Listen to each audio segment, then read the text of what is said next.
오늘 본문을 보면 이제 여섯째 나팔 심판이 임합니다. 우리가 앞에서 살펴본 다섯째 나팔 심판은 황충 재앙이었습니다. 메뚜기 재앙을 말하는 것이죠. 사탄은 자기 때가 얼마 남지 않았다는 것을 알기 때문에 결국에는 자신의 졸개인 마귀들을 보내서 이 땅을 괴롭히는 거예요. 여기서 괴롭힘의 대상은 애굽의 10가지 재앙에서 그 대상이 바로와 그의 백성이었던 것과 마찬가지로 인치심을 받지 않은 자들입니다. 그들에게 임하는 고통이 얼마나 큰지 정갈에 비유되고 있습니다. 왜 그렇게 하는 것입니까? 사탄은 그 이름 자체가 아바돈, 파괴자라는 거예요. 결국 사탄은 자신의 추종자들을 파괴하는 자입니다. 그래서 사탄은 자신도 망하고 그를 따르는 자도 망하게 하는 자죠. 요한은 처음 4개의 심판과는 다르게 뒤에 있는 3개의 심판을 3개의 화라고 이야기했어요. 그래서 5번째는 첫 번째 화고 이제 2가지의 화가 남았다는 거예요. 그러니까 처음에 재앙보다 강도가 점점 세지는 걸 보여줄 수 있어요. 나팔 심판에서도 심판은 뒤로 갈수록 더욱 강력해지는 거예요. 그러면 오늘 본문에 나오는 여섯째 나팔 심판은 무엇을 의미합니까? 다섯째가 사탄적인 황충 심판이었다면 오늘 여섯째 나팔 심판은 사탄적인 마병대 심판입니다. 12절부터 14절까지 그러한 내용이 나오죠. 우리 같이 한번 읽어볼까요? 12절부터 14절 다 같이 시작. 첫째 화는 지나갔으나 보라 아직도 이후에 화 둘이 이르리로다. 여섯째 천사가 나팔을 불매 내가 들으니 하나님 앞 금제단에 네 뿔에서 한 음성이 나서 나팔 가진 여섯째 천사에게 말하기를 큰 강 유브라데에 결박한 네 천사를 놓아주라 하매.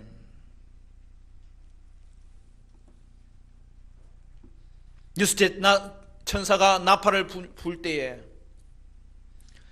하나님 앞에 있는 금 제단 네 뿔에서 한 음성이 들렸다는 거죠. 여러분 여기서 금 제단은 지상의 제단을 말하는 게 아니에요. 하늘 성전을 보여주는 거예요. 하늘 성전에 있는 금 제단을 말하는 거예요. 여러분 이미 우리가 요한계시록을 진행해 오는 과정에서 2군데 이 내용이 나왔어요. 6장에 보면은 하늘의 금제단 앞에 어린 양의 증거와 하나님의 말씀으로 인하여서 죽임당한 순교자들이 거기에 보이는 거죠. 그들이 무엇을 하고 있었어요? 기도하고 있었어요.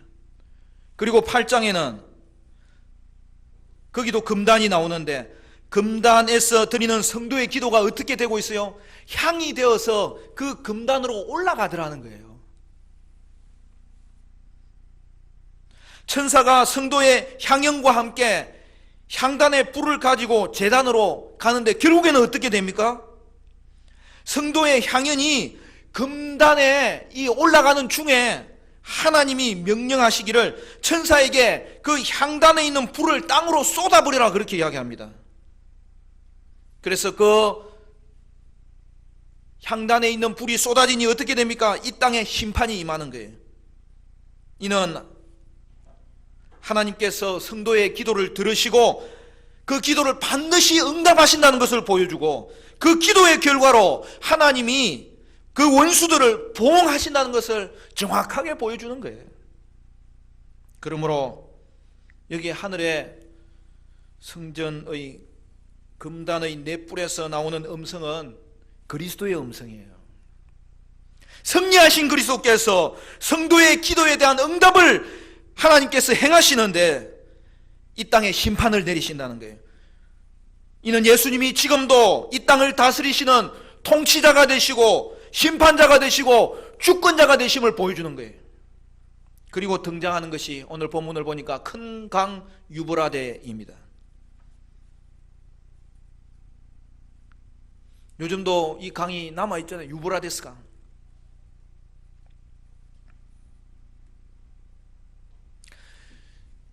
그 음성이 뭐라고 이야기합니까? 나팔을 부는 천사에게 유브라 대강에 매여 있는 네 천사를 놓아주라고 합니다. 그러면 여러분, 이 네 천사는 누굽니까?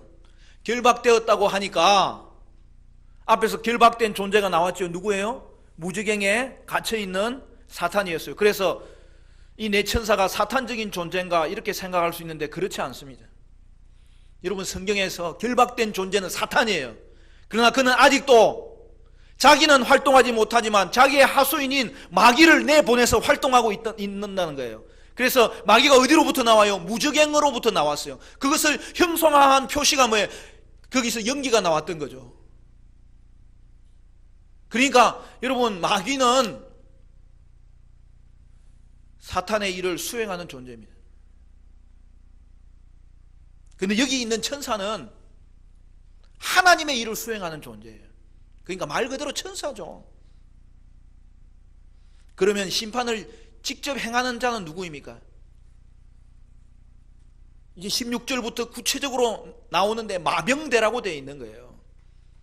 이제 하나님께서 그의 심판을 행하심에 천사가 활동하기 시작하는데 그 천사의 활동의 결과로 어떤 일이 벌어집니까? 최종적으로는 이 땅의 3분의 1이 죽임을 당하는데 그 일을 실제로 행하는 자가 누구예요? 마병대라는 거죠. 마병대를 풀어놓는 거예요.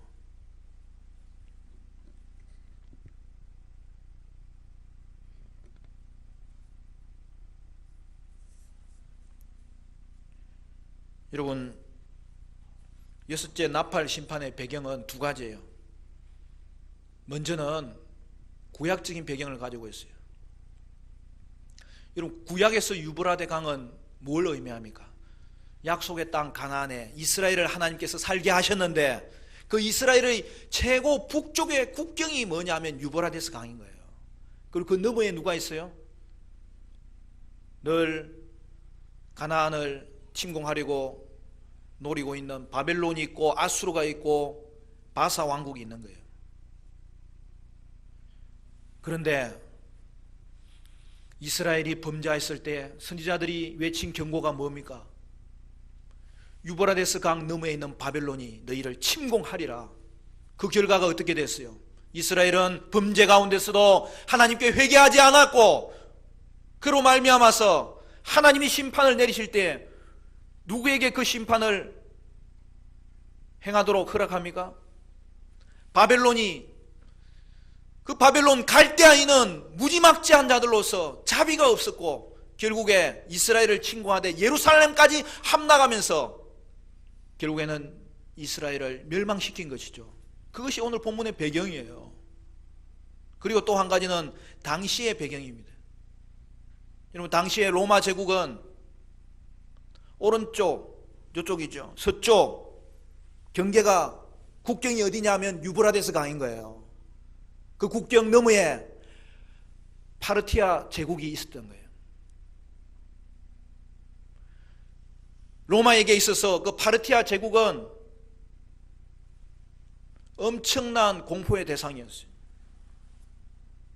그러니까 오늘 마병대는 로마 제국의 국경 너머에 있는 파르티아 제국을 말하고 유브라데 강의 마병대가 넘어와서 로마 제국을 치는 거예요. 그러므로 침략의 대상이 누구입니까? 로마 제국인 거예요. 그러므로 하나님의 심판의 대상은 하나님의 인치심을 받지 않은 자들인 거예요. 당시 로마 제국에게 파르티아 제국은 엄청난 위협의 대상이었습니다. 실제로 파르티아 군사들이 BC 53년과 AD 62년에 로마 제국을 침공하였고 엄청난 피해를 입힌 적이 있어요.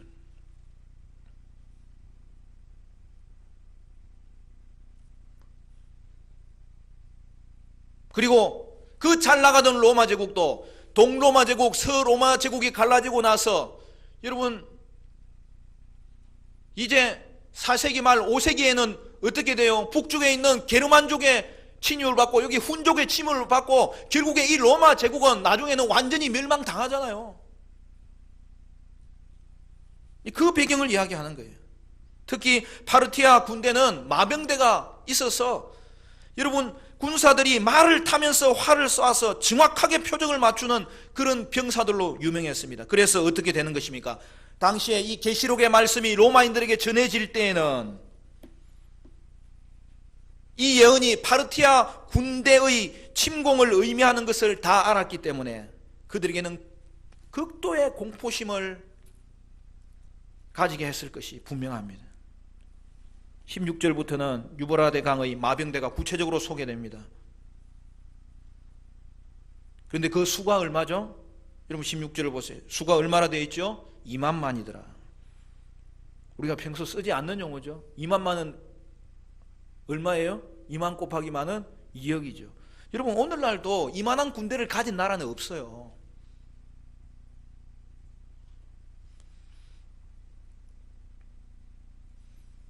여러분 당나라가 고구려를 침공할 때 그 군사가 몇 명이었어요? 10만 대군을 이끌고 왔다는 거 아닙니까? 근데 거기에 대항한 장군이 누구예요? 영계소문, 양만춘. 그 10만 대군을 무찌른 거예요. 여러분 당나라는 고구려와 이 전쟁하다가 이 전쟁이 길어지면서 국내적인 정치가 혼란에 빠져가지고 결국에는 당나라 자체가 망해버려요. 여러분 우리 민족이 그런 민족이에요. 요지는 그게 아니라 오늘 여러분 2만만 이 2억의 군사들이 동원이 되었다는 것은 뭘 말하는 거예요? 이에다가 만을 두 번이나 이렇게 강조하는 이유가 뭐예요? 무수한 군대의 무리가 다가온다는 거예요. 그러니까 이것은 사탄적인 마병대를 말하는 거죠.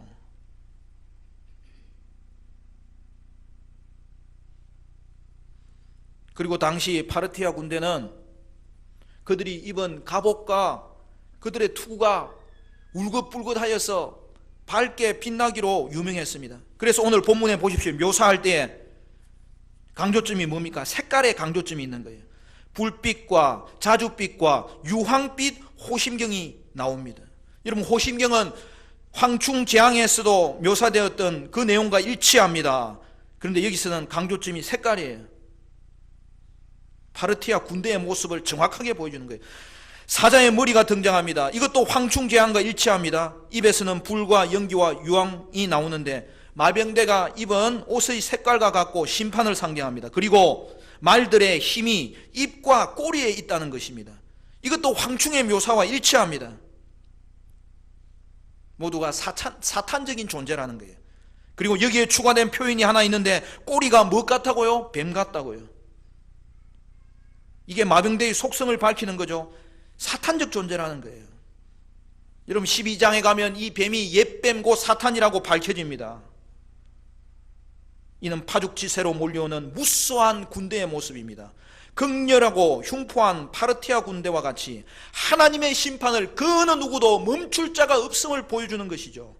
그 결과가 어떻게 됩니까? 땅의 3분의 1이 죽습니다. 그러나 살아남은 자들에 대한 성경의 묘사가 무엇입니까? 그래도 그들은 회개하지 않더라는 것입니다.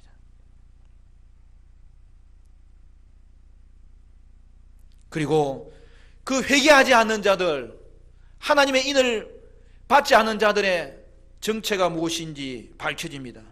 그들을 오늘 성경은 우상 숭배자라고 말씀하고 있습니다. 여러분 20절 말씀 같이 읽어볼까요? 20절 다 같이 시작. 이 재앙에 죽지 않고 남은 사람들은 손으로 행한 일을 회개하지 아니하고 오히려 여러 귀신과 또는 보거나 듣거나 다니거나 하지 못하는 금, 은, 동과 목석의 우상에 절하고 21절도 같이 또 그 살인과 복술과 음행과 도둑질을 회개하지 아니하더라. 여러분 애굽의 재앙에서와 마찬가지로 여러분 애굽의 10가지 재앙을 경험하고서도 한 가지 재앙이 다시 거둬지면 바로가 어떻게 해요? 회개하지 않는 거예요. 마음이 더 강팍해지는 것이죠.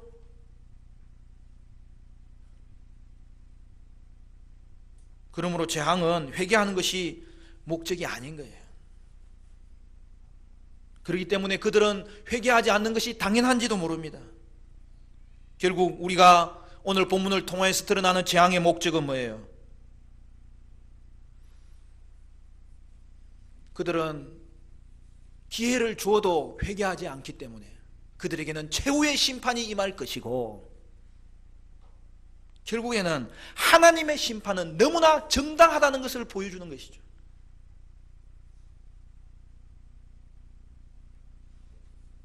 그러면 사랑하는 성도 여러분, 세상은 이것으로 끝나는 것입니까? 오늘 이 본문이 너무 암울하잖아요. 오늘 본문은 정확하게 심판의 심각성을 보여주고 있어요. 그러나 우리는 성경을 전체와 연결시켜서 봐야 되는 거예요. 오늘 본문의 내용은 정확하게 현실을 보여주는 내용입니다. 그러나 이것으로 끝입니까?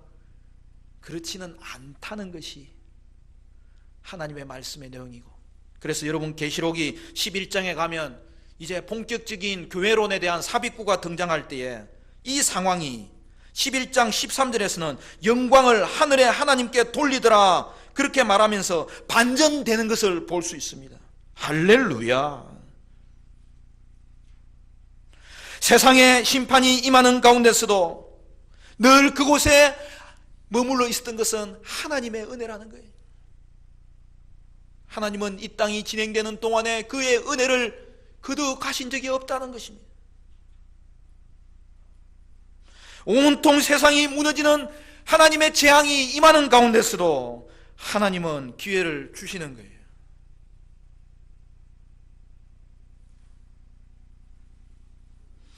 패역한 불신자들의 무리 가운데 신자가 될 자들이 아직도 남아있다는 거예요.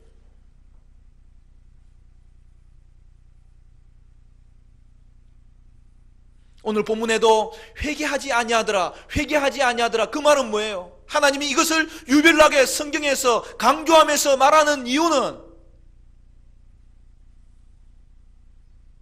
아직도 회개의 기회를 주신다는 것 아닙니까? 여러분, 이 땅이 멸망하되 완전히 멸망시키지는 않아요. 3분의 1의 한계를 정하신 것은 그게 하나님의 은혜가 얼마나 놀랍도록 머물러 있는지 우리는 확인해야 되는 거예요.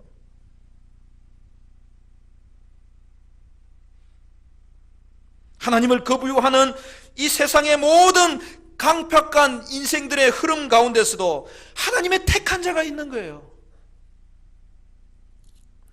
그들에게는 이 재앙이 심판을 당하는 정당성을 부여하는 재앙이 아니라 그래도 그 중에 회개할 자가 있다는 거예요.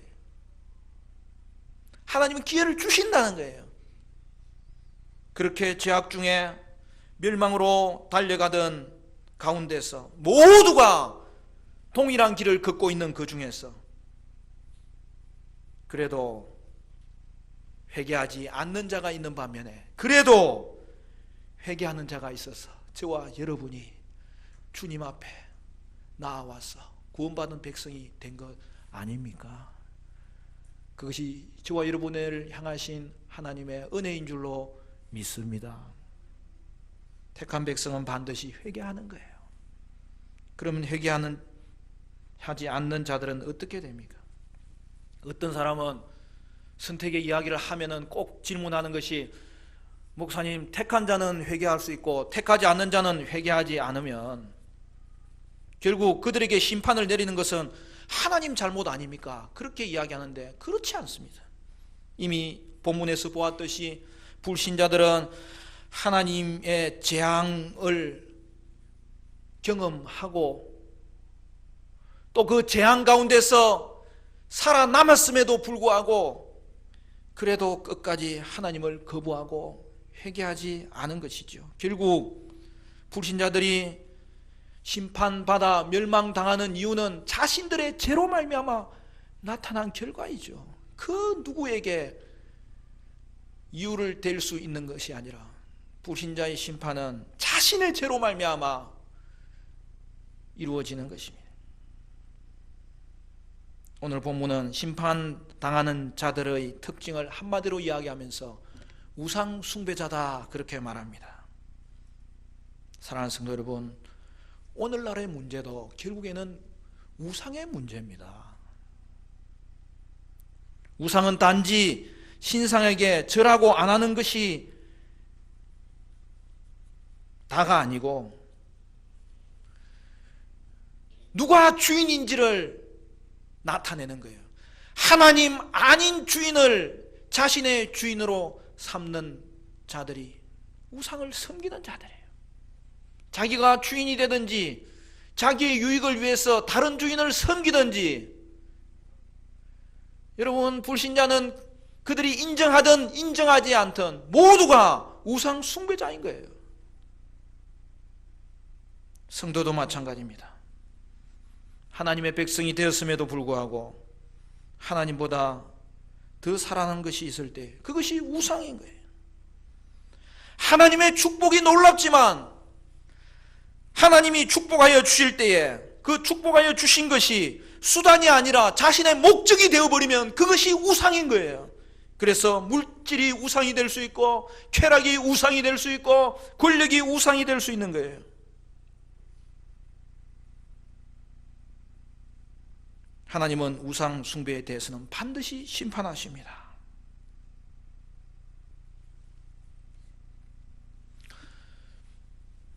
선거가 얼마 남지 않았는데 이번 선거에는 동성애가 이슈가 될 것입니다.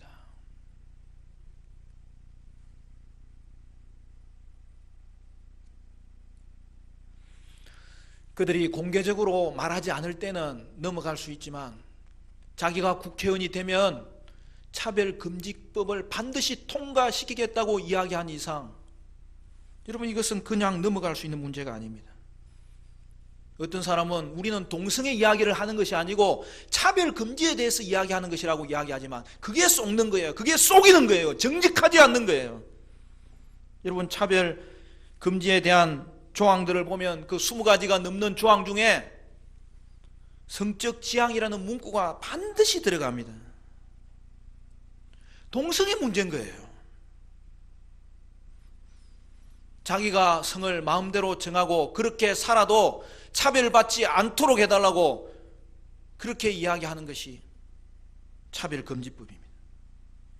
그러면 어떻게 될까요? 이 땅의 질서와 권위가 다 무너지는 거예요.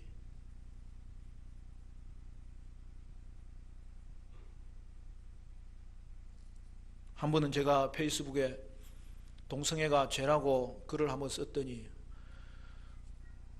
제 글이 얼마나 인기가 좋은지 전국 사방에서 벌떼처럼 달려드는데,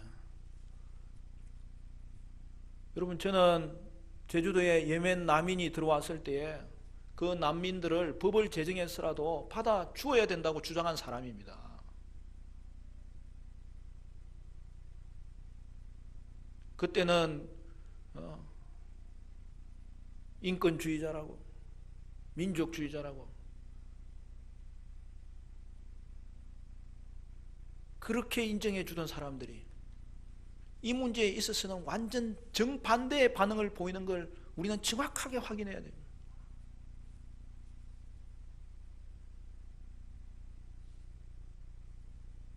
여러분, 예멘의 그 난민들은 고난받는 자예요. 물론 그 속에 이슬람을 믿는 사람들이 대다수이지만 교회는 여러분 고난받는 자들을 결코 외면하면 안 돼요. 특별히 그들의 마음이 낮아졌을 때에 그들에게 복음을 전해야 될 것 아닙니까? 천하보다 귀한 생명이 그 무리 가운데 있지 않습니까? 그래서 교회가 그들을 돕고 또한 그들에게 복음을 전해야 되는 거예요.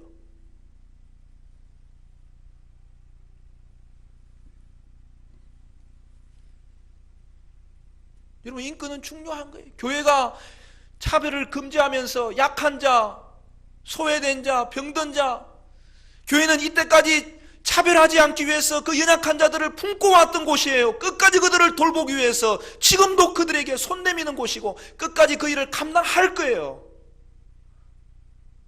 그러나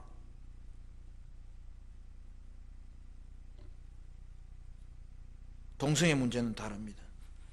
이것은 선택의 문제가 아니라 죄악의 문제입니다.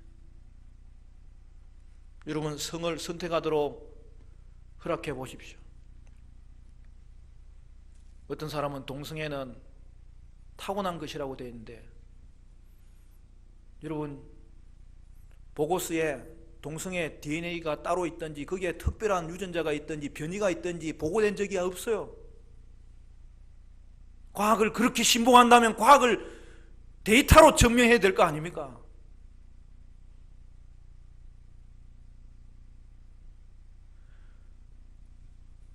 그 죄악된 속성, 쾌락을 우상으로 삼고 자기 주장을 우상으로 삼는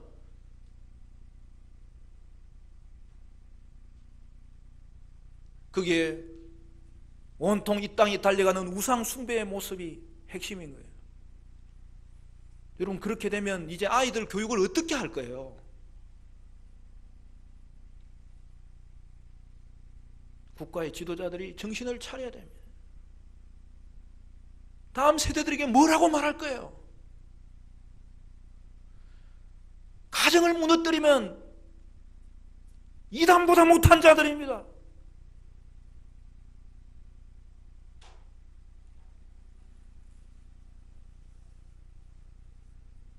진리는 우리 안에서 나오는 것이 아니에요. 진리는 우리 밖에서 오는 거예요. 그러므로 오직 하나님이 진리시고 하나님의 말씀만이 진리예요. 지금도 동성애자들이 에이즈가 걸린 이후에 피눈물을 흘리면서 고백하는 것이 뭡니까? 나는 옆에 사람들이 그렇게 하기에 그렇게 해도 되는 줄 알았다는 거예요.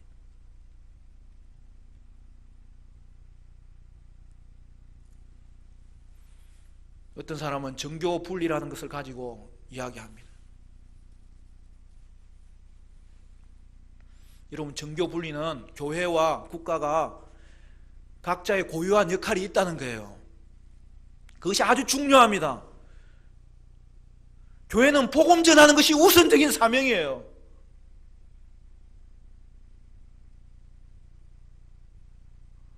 국가는 이 땅의 질서를 유지하고 국민의 안전과 복지를 증진시키는 데 최선을 다하는 거예요. 그러나 국가가 하나님의 말씀에 위배된 일을 할 때에 교회는 반드시 선지자적인 역할을 감당해야 되는 것입니다.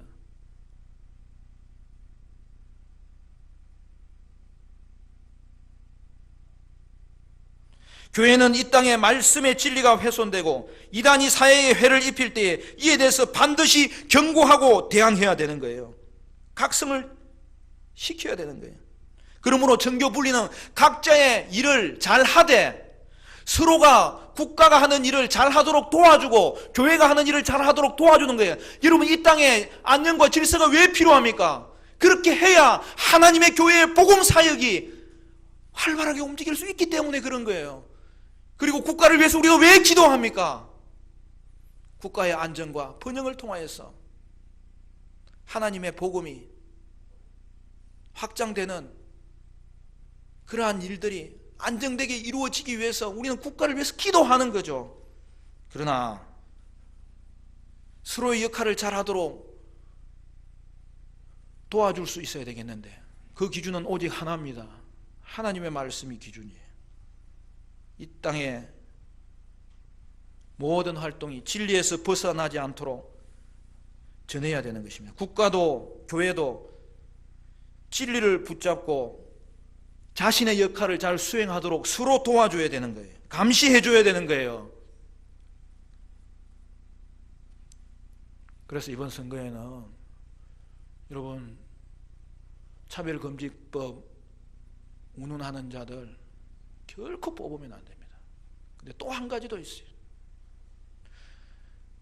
약자를 외면했던 자들 여러분 뽑지 마세요. 통일에 대해서도 통일을 반대하는 자꾸 그런 세력들 여러분 뽑으면 안 됩니다.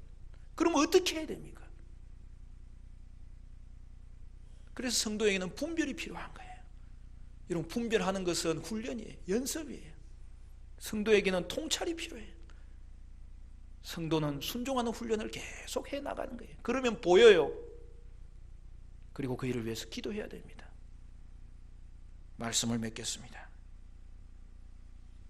사랑하는 성도 여러분, 오늘도 이 땅 가운데 여섯째 재앙이 내려지는 이 상황 가운데서도 하나님은 은혜를 거두가지 않으심을 알기 때문에 저와 여러분은 그 하나님의 은혜를 바랄 수 있기를